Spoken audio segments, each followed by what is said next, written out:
I used the Jasmine stitch to create an adorable blanket for a mama-to-be, and I am very excited to give it to her, but let's go through the process. So the Jasmine is an adorable stitch, and it starts off with a simple knot and doesn't actually have any chains. The first set of chains will actually be puff stitches. So the process starts off with us slip stitching, and once we have that singular stitch, we're then going to start the puff stitching. So I'm going to yarn over, and then I'm going to adjust the height of the yarn. The longer the loop, the taller that the petals will be, so I'm just going to adjust it to what I want. Initially it was like a little shorter, but then I realized the longer they are, the less rows I have to make. I also want to point out that using my finger to hold the side of the crochet hook where the loops are sitting will help with the process as well. It's key to holding them to ensuring that they don't change size as you're working. Now to make the loop, you just yarn over, then go into that slip stitch, yarn over again, and then pull it through and make sure you pull it all the way up to the same length as the initial stitch. We will repeat that process 3 times, so at the end we'll have 7 loops on the hook. It's also key to make the loops a little bit looser, that way when we go to do the next step, it's a lot. So here's my 7 stitches. Now I'm going to yarn over again. I'm going to grab the back of the yarn over and hold it in place. I'm going to turn the crochet hook inward, grab the yarn over, and then pull it through all 7 loops, and then I'm going to tuck it into the loop I was holding with my left hand, yarn over again, and then using my hand I'm going to make sure I just pull it through back through that loop, and then I'm going to yarn over again, pull it through the 2 loops that are on the crochet hook, and then I'm going to tighten it, and then I will yarn over and pull it through that loop just to secure it again. I do want to point out that that yarn over that I do at the end is definitely not something a lot of other tutorials do, but I have found that it really helps with just securing that loop so it doesn't get bigger as you start to work the next stitch in it. So for that next stitch, I'm going to make sure to pull it to the same length as the previous petal, or else they will be different sizes, which will make your project kind of taper in the long run. So to kind of do that, I kind of make like an invisible guide either with my finger or with the crochet hook, but the process is the same. I'm going to do that initial loop, and then I'm going to yarn over, pull it through the loop that we created in the first petal, and I'm going to repeat that 2 more times so that I have 7 stitches again, and then I'm going to yarn over again. I'm going to grab the side of it and then turn the crochet hook, pull it through all 7 hooks, push it through the loop we were holding, and then yarn over and pull it through all of the loops that are on the hook, then yarn over again and pull it through to just slip stitch and secure everything into place. So that's the process for how to create the puff stitches. Now to start, I'm just going to keep going and make it basically a chain of puff stitches to the length of the blanket I desire. For the sake of the tutorial, I'm just going to stop with this many stitches, but ideally, obviously, I would have made it longer for a blanket. But to go and do the next row, we're kind of going to follow the same process again. We're going to move the loop to make it the length we like, then yarn over and pull through 3 times to make 7 stitches on the hook.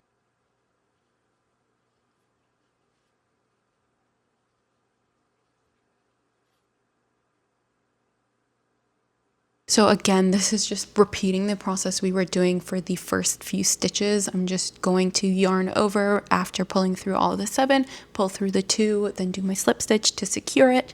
And now this is the start of that next row. It's kind of just like the initial like couple of chain stitches or whatever that you would do to increase the length. It's kind of the equivalent of that. So now you can see like this is going to bend over and then work our way towards the left. So again, I'm just going to follow the process the same as before to create the next puff stitch. It's going to be in the loop of the stitch we just created, and it is following the same exact process.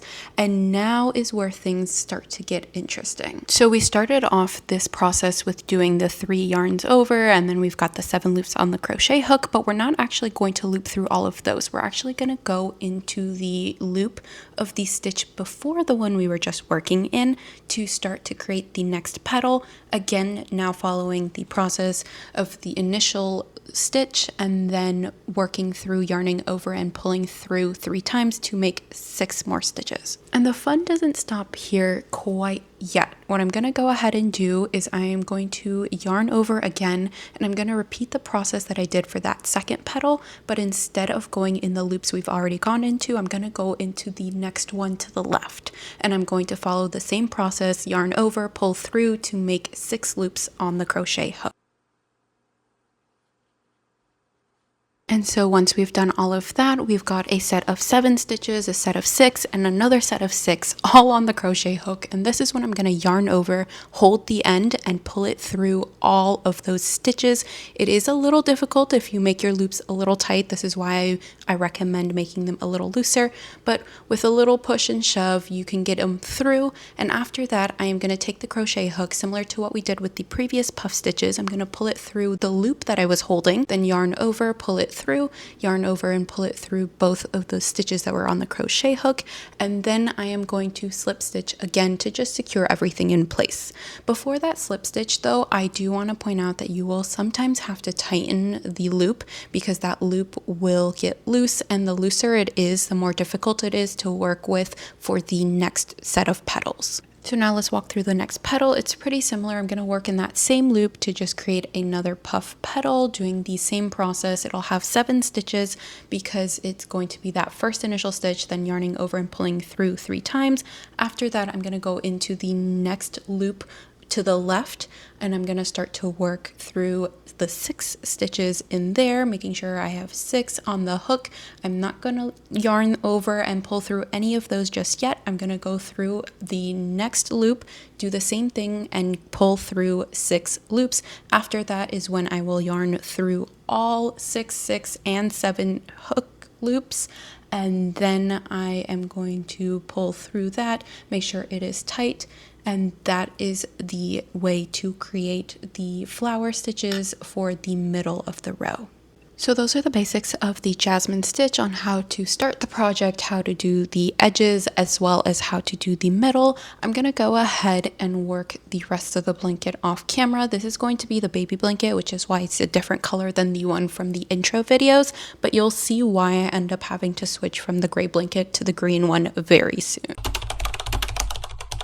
So I went ahead and continued the little baby blanket. As you can see, I started with a couple of rows, but you can also see that ball of yarn is starting to get a little small, which is where the problem starts to come in. So I know the #1 rule of a project is to make sure you have enough yarn to do it, but I was trying to use yarn that was gifted to me from the person who I'm giving the blanket to. Luckily, I was able to find more of it in my house, but I very quickly realized that I was not going to be able to make an adult human-sized blanket. How's your blanket coming along, Poof? You know, it would make a perfect cat blanket, and he is obsessed with them, which is why he's helping me out. Helping is definitely not the word for this. Can I have this back, please? Look, it's like... Can I have this back?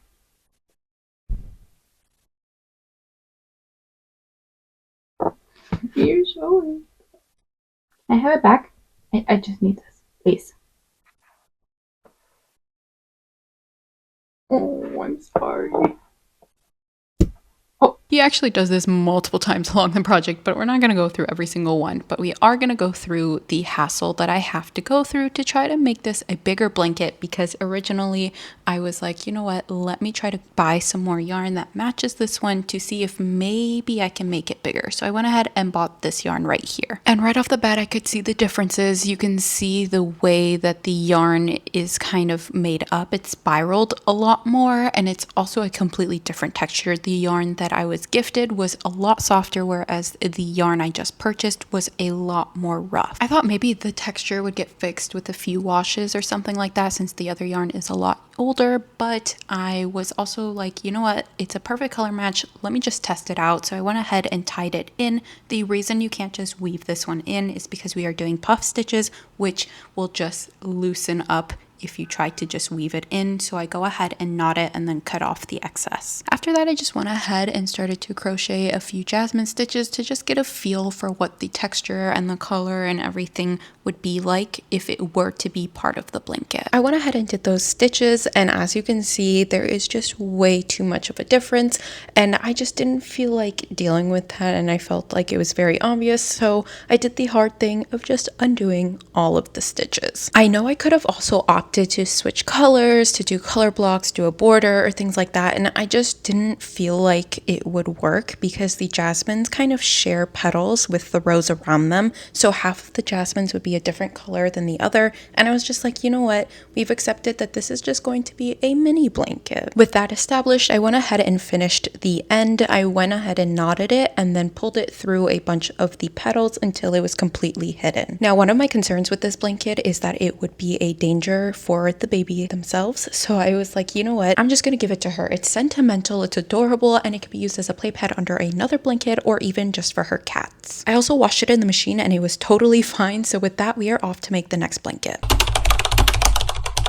So this time I thought I would come prepared, and I grabbed all of this sage green yarn from Joann's. I sold them out of the color that they had, and so I just got started. I went ahead and repeated the same exact process I did for the previous blanket, and I'm going to also do this one using the jasmine stitch. So 5 balls of yarn is a lot of yarn in theory. However, this time I want the blanket to be like a twin size blanket, or at least one that you can use to cuddle with someone else with. And so the one thing I am going to do very differently than I did for the gray blanket is that I am going to make it a lot wider. I was aiming for exactly what I said, a twin blanket, so about 50 inches wide, 75 inches plus tall. And if you've crocheted before, you know that that is going to take a lot of time. So to add another element of stress, I only had a month to do this. I thought the gray blanket would be the only blanket I made, and so I took my time with that. I took about a month to do that one, which only left me 1 month to do this one. However, I love to crochet, so it wasn't too big of a problem. I just had a crochet hook in my hand at all times. And so this is me using the previous blanket to just compare and measure out to make sure that I am actually making a really good sized blanket. You can see that this one is going to be almost 1.5 times the size of the other one. And so I started crocheting like my life depended on it. I was crocheting at all hours, at all events.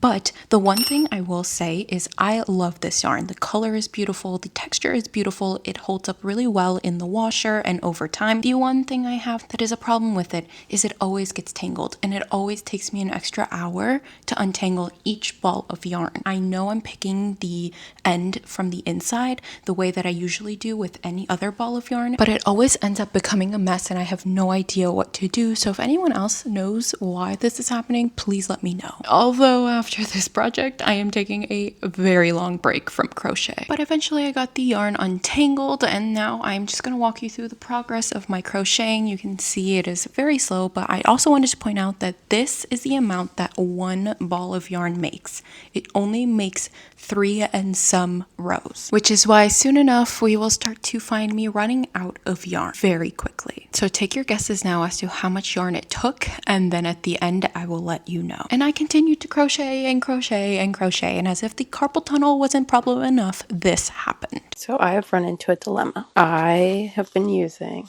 lot 8. I can only find lot 6 and some lot 1s. I ordered 15 of them. They are all lot 1, lot 6.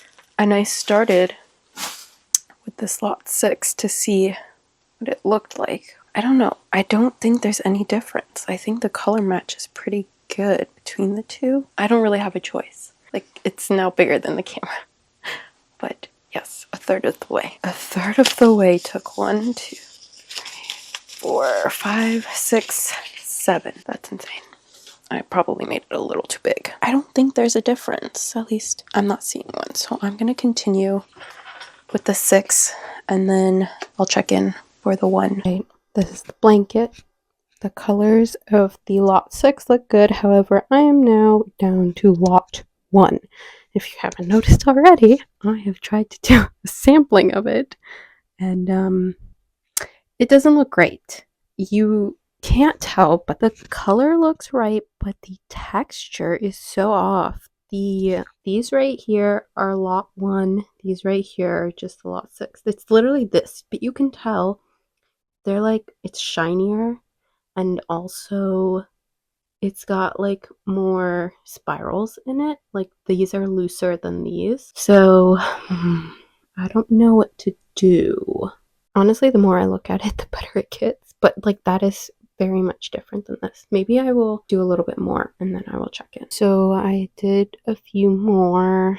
Honestly, am I overthinking it? I will say the texture is so much like butterier than this one was like a lot thicker. Like the red is thicker. It's rougher. Like this is more silky. I feel like I might be able to get away with it. I'm wondering if it was just because it was the start of the yarn that it was off. I literally sold Joanne out of this yarn. So like how the heck do I get more? I'm gonna just finish the row and then I'll start the next one. That way it's stacked and I can get a better visual. We are back. Okay. I see the difference. However, I've had multiple sources say it's just me, or that it's so negligible it's not even worth worrying about. I am just going to continue with it because I have no idea where I would get yarn even if I decided I didn't want to use it anymore. I'm halfway done with the blanket. Half of it's going to be silky, half of it's not going to be. I'm down to the last week, so I gotta get it done. And I was so focused I didn't film the process because I was doing this while also moving. Alrighty. Ignore. Okay, my priority, I don't care about moving. I've got one day for this blanket. Let me review. It is literally almost done. I want it to cover a head. Like I want you to be able to tuck under and tuck your feet comfortably, okay? I have got one more, and I think it should do the trick, and then I am done. You want to know how much thread, right? I kept all of the little covers, okay? Take your guesses now. Got 1, 2, 3, 5, 6, 7, 8, 9, 10, 11, 12, 13, 14, 15, 16, 17. And I'm pretty sure there's one that got lost. So 17 to 18 of these. That is crazy. This is like a twin sized. That is a crazy journey. You guys are not ready for this. I finished the blanket. Ah, it's done. The one thing I need to do, I lost my crochet hook. Oh, it's over there. I need to finish the end and then got a yarn basket. I'm thinking white tassels. Yeah? I've made tassels once before. So let's try it. I've got all my little ghosty boys. Oh. You're probably wondering, let's try it. That meant we were going to do it together. What happened? I lost the footage. Ooh, spooky season. Also got fuzz up my nose. Figure out how to attach. While I figure out, let me explain the tassels. I'll link the tutorial in the description, but basically I wrapped the yarn around the keyboard a bunch of times and then tied it together with another piece. My corner. Do I just... Is it really that easy? No way. I don't know. How close do I want? Do I want the tassel like that? We'll just do it all the way up. I see. Okay. Tied it in. And then you just thread it back in. Oh my gosh. Okay. That's actually genius. If it works. Wait, what? Oh, I got one.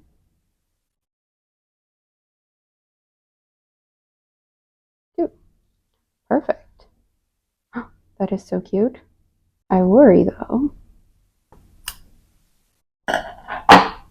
One tassel. A little trim. We're done. Look at how cute this is. The tassels were such a good choice. Look at it with the tassels. So freaking cute. Oh my gosh, the tassels were such a good choice. Okay, The blanket is done. That was a ridiculous crunch time. Oh my god, I can't get over it. Let me just use it once, okay? Oh, I do need to wash it, so it's gonna go through the wash. Well, with that, it is all set and it's off to its rush delivery.